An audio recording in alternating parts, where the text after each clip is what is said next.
Hey guys, welcome to Legacy K, another Thunder versus Brandon match.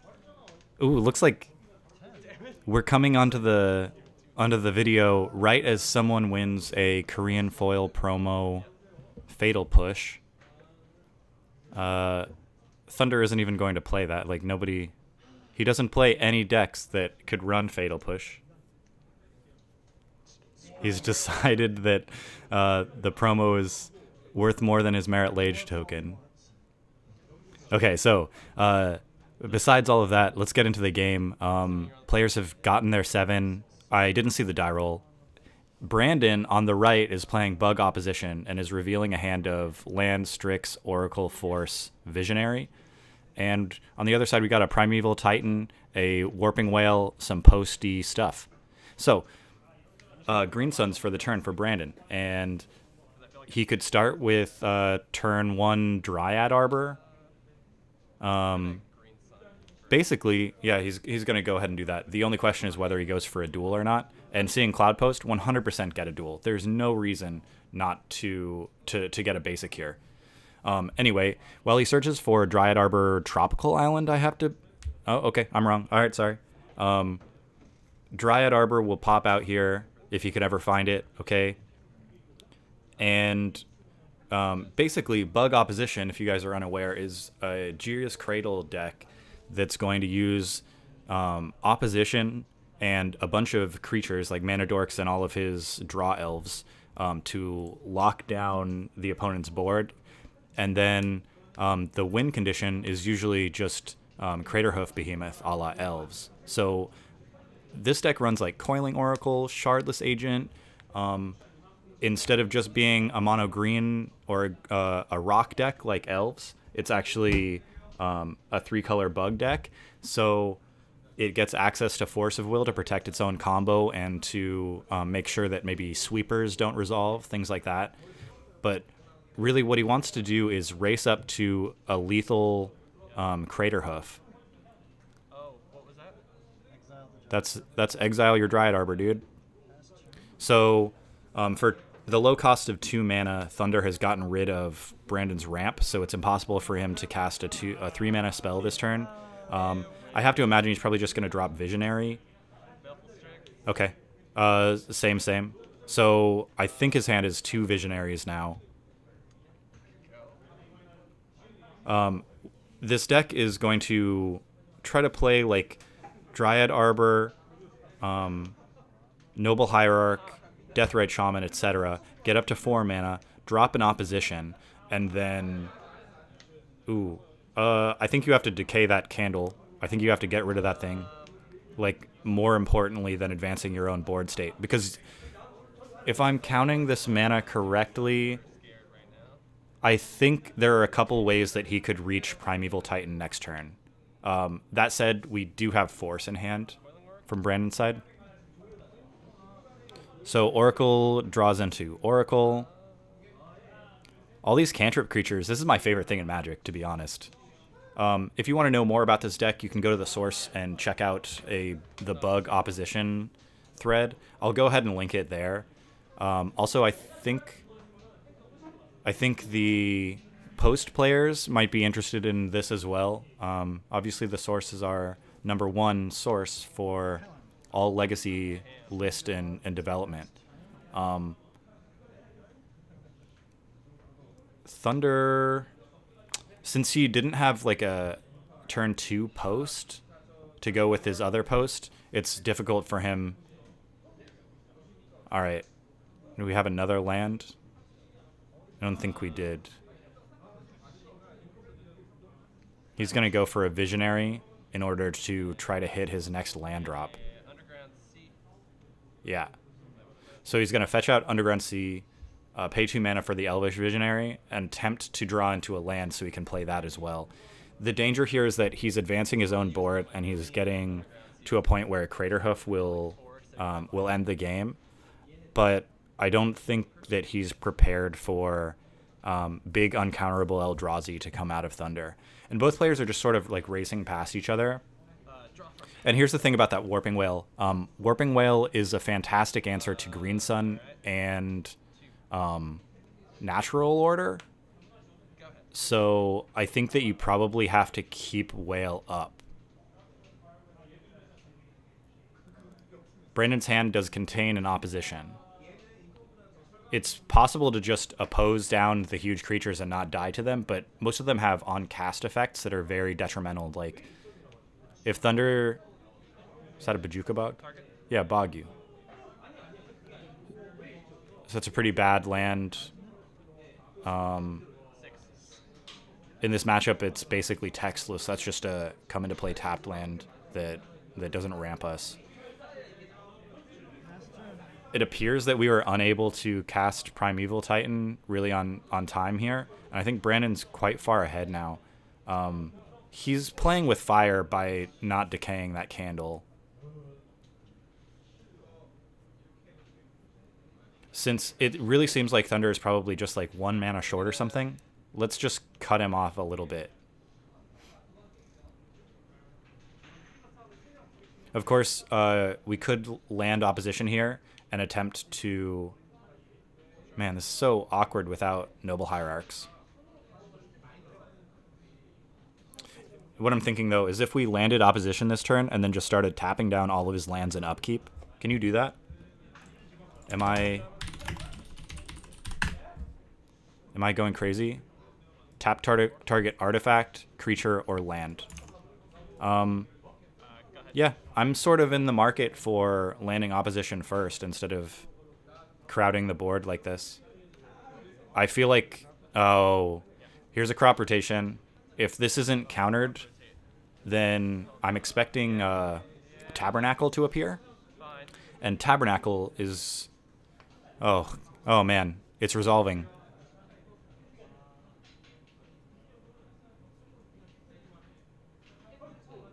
Thunder's best cards in this matchup are going to be Tabernacle, which has an uncounterable effect, and Brandon is not going to have access to any wastelands, not in a shell like this. So I think Brandon really needs to, one, counter anything possible out of Thunder's deck, anything that is that... Ooh, it's just post, so he's really going for it here. He decided he did not need Tabernacle to win. So next turn, I think he's going to untap with 4, 5, 6, 7. Is that 10 mana? I think it's 10 with the candle activation on a cloud post. Copy a cloud post. So now the posts, that's 6. That's 3. Yep. 6. Titan. Sure. Wait. Hold on. Brandon. This is awkward. Thunder assumes that it's getting forced, and then Brandon says sure, and then he's like, wait, no, I gotta force it. And then now Thunder is saying that he saw the bottom of his deck. I don't think that matters. And Brandon agrees. This is a little awkward. When you're playing a force deck, you can't just go around saying sure to things. If this wasn't like Monday Night Magic, if this was like a competitive event of any sort, then to be honest, I actually wouldn't let that fly. I would say, like, he was in play, like... Anyway, it's kind of a... I don't know. It could be interpreted as a douchey move to say that, no, you said sure, so it resolved. But really, it sets a weird precedent where you can let something resolve and then a second later, like, take it back. You should actually just always strive to be clear and... anyway, I'm done rambling about that. Everybody knows what I'm talking about. Opposition is landed. Now... Well, actually, no. Let's keep it good. Opposition is landed. He has access to only 1 mana because he hasn't had any Noble Hierarch shenanigans. He decides he needs to get in for 2. I think that he's trying to get him to 10 is relevant for some reason that I'm unsure of. 2 mana. This is a Warping Whale? I have to really. This is not good. You can't do it. Don't do it. You need Warping Whale for Green Sun. He's going to untap 3 lands. He's going to make 7 mana and repeal the opposition. That's great. Okay, sorry. I thought that something was getting Warping Whaled, which would be... It could honestly just be disastrous. So opposition is definitely getting repealed here, and now Brandon's supposed play of tapping everything down on upkeep is not going to work. And there's Glimmer Post. He forgot to draw off repeal. I don't think that you're allowed to forget to draw off repeal. Okay, this is fine. That's a good rewind. That's fine, guys. He plays the Glimmer Post, gains 4 life. Pithing Needle. There's an easy answer. That's opposition. Post and Bug Depths are 2 of the only like decks that I know of that play main deck Pithing Needles, and Thunder and I just really enjoy game 1 Pithing Needling things. People can get a little tilty about it because usually people don't consider it a main deckable card, but I mean, if you're playing a deck that revolves around lands that's really soft to Wasteland, Pithing Needle is great, and there's rare matchups where it's actually dead. Like, he plays the opposition anyway. Has to fight through a Pithing Needle, which he has an Abrupt Decay for. But I think that we're getting to a point where we shouldn't be on the opposition plan at all. We should be on Craterhoof plan.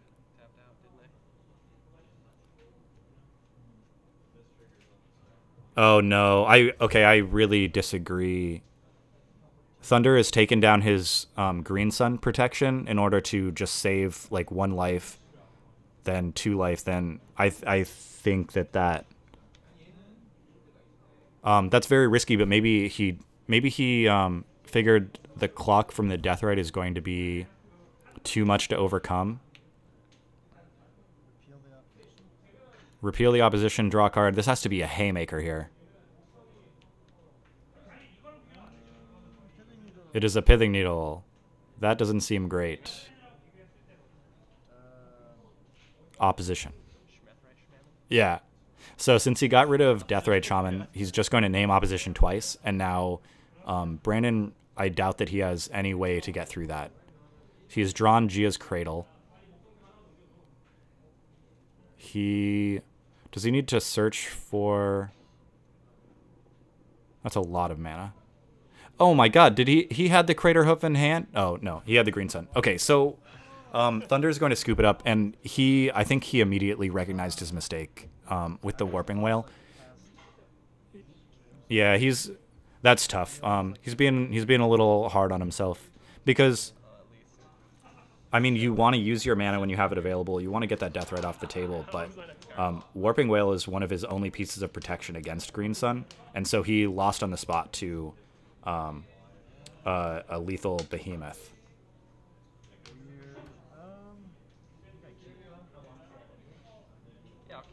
This is a Show and Tell hand from Thunder.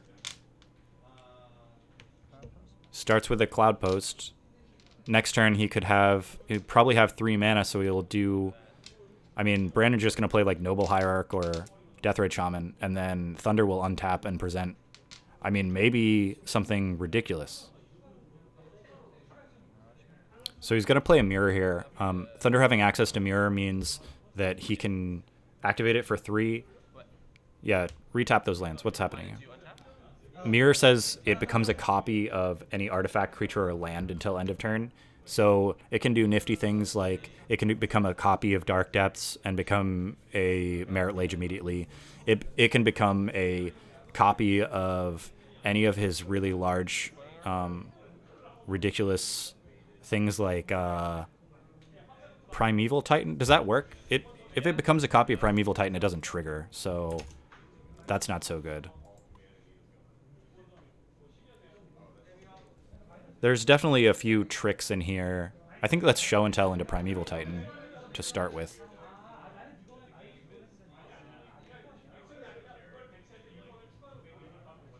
You can see Thunder pass up a revised Tropical Island in order to search up Unlimited Tropical Island. So I think we'll show and tell into Titan, and if it resolves here, he's just going to grab Tabernacle, and that's going to be it, right? I mean, how does Brandon fight through that after missing this land drop? Show and tell? What? Brandon is surprised. Oh dear. I guess he'll probably just get... I would throw Leovold into play here.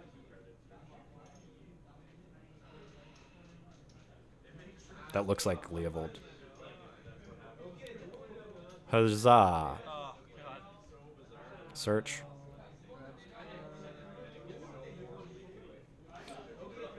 Oh, I understand. Actually, so Mirror, it doesn't matter about the come into play, but I mean, if he had access to another mana this turn, he could copy the Titan, and it doesn't tap. It's just 3:.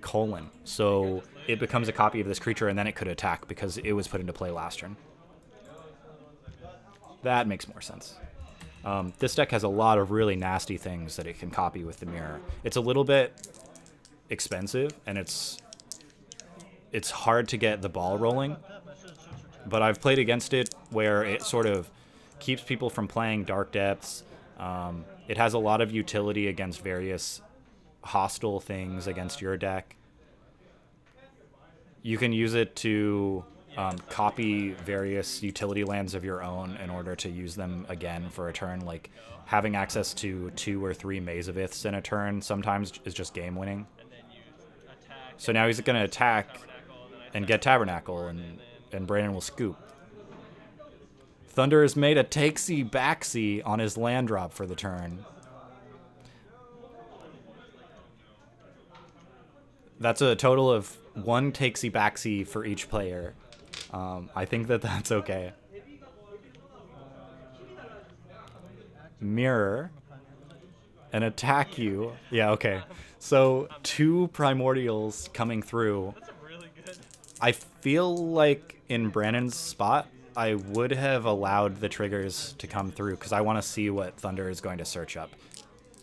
It's unlikely to be anything more than like however many posts are left in the deck plus Candelabra plus...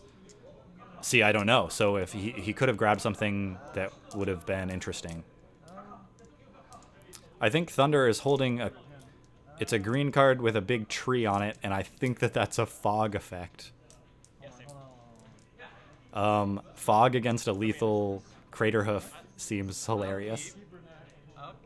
Brandon has kept some lands and an opposition, and some mana dorks. So this looks like Noble Hierarch with Force up.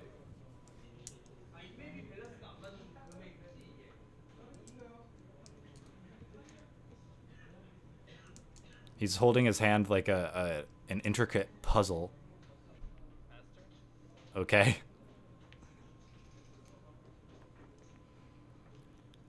Thunder is beginning on Tropical Island instead of Cloudpost because he wants to get a turn 1 map.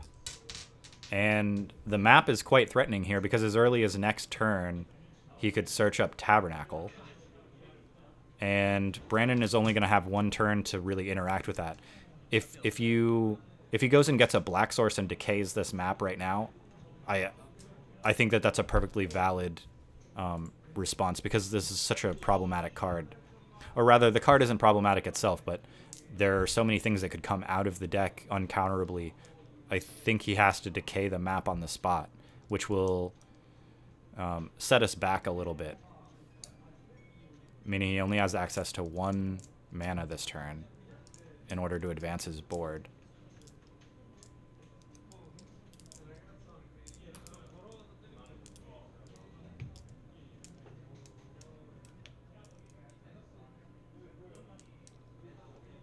Uh-oh. I think the map is safe. Well, therapy.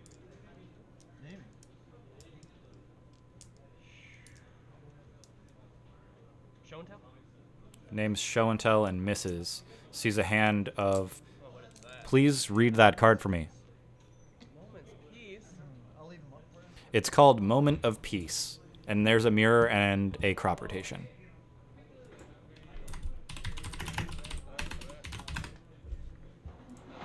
Moment of Peace is an Odyssey card. Oh, sorry. Moment's Peace is an Odyssey card that costs green colorless, and it's an instant that prevents all combat damage that would be dealt this turn, and it has a flashback of green colorless. That flashback being amazing. That's the best fog I've ever heard. That's probably the only legacy playable fog I could think of. To be fair, though, if you had asked me earlier, what's the most legacy playable fog effect? I wouldn't have been able to name it.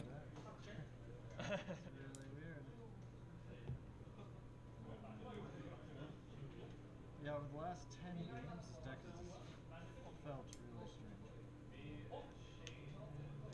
Thunder now has access to the 2 green mana for Expedition Map. He can also instant speed crop rotation.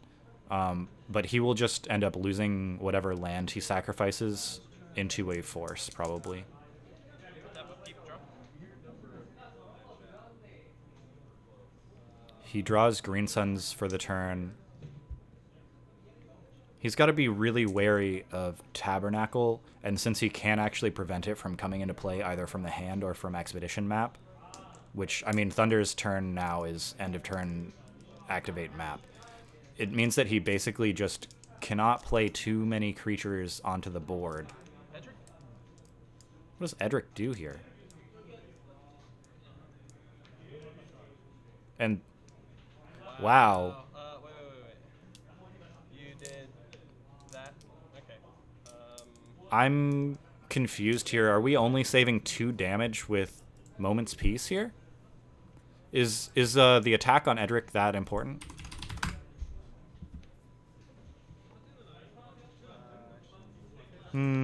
He prevented 2 damage, and he also prevented Brandon from drawing a card.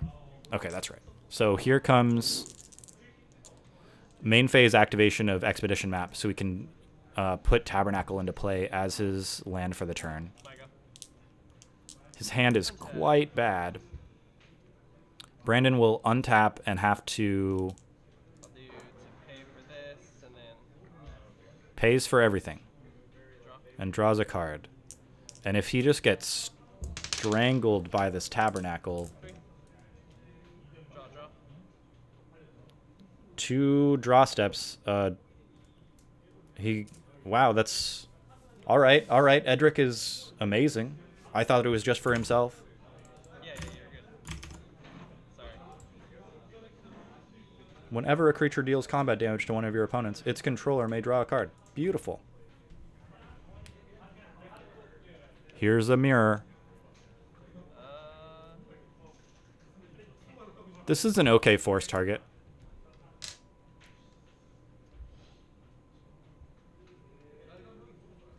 He's going to attempt to draw a bunch of cards. So maybe the... All right. 1, 2, 3. Pay for these other 2 nerds. Draw for the turn. Brandon is fighting through a Tabernacle. Draw. And has drawn Cradle. Actually, something. That does- Cradle may... Man. Cradle's going to make 3 mana. He'll cast Reclamation Sage and blow up the mirror. Nice. Thunder is falling way behind here, and I think it's all due to the fact that when Brandon Cabal therapied him, he just saw such a soft hand. I think next turn he's going to have to flashback Moment's Peace. Which proving good in the main board, I think. Brandon is probably going to force that because he's going to want to draw 3 cards. I go. No.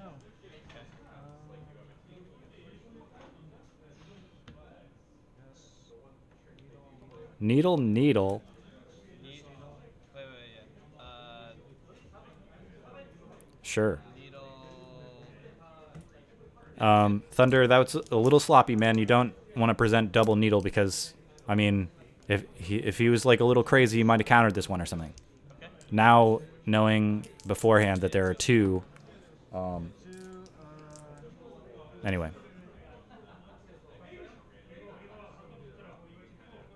Edric the Spymaster has won this game for Brandon.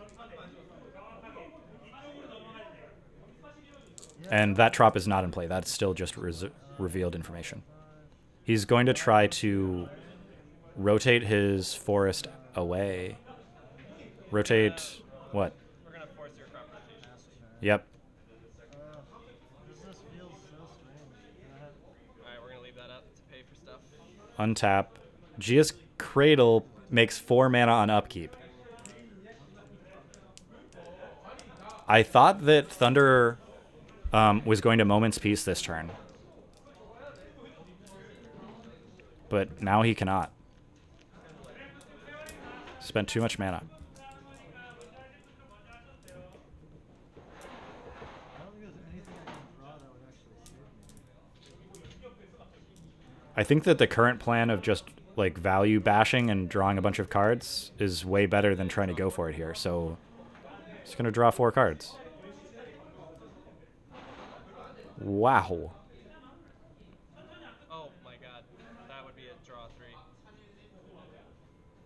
you want to do that? What happened? Draw these 3. Okay. Okay. What happened? Sorry. Did one creature not attack? Was the Noble Hierarch used for... I'm sorry. So yeah, 1, 2, 3, 4, 5. You took 5. He's going to bash for 6 and draw 3 cards. Oh, he attacked with a Noble Hierarch without thinking, and it's a 0-1.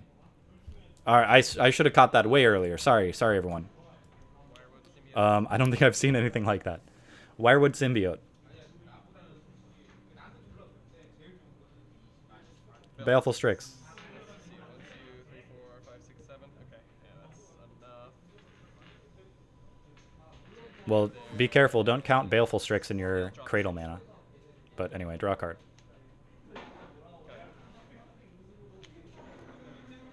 Bug opposition. I can't believe it.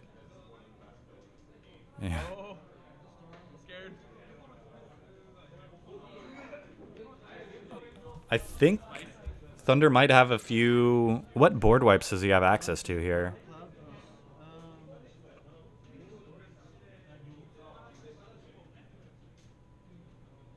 Yeah, just lose. The Edric...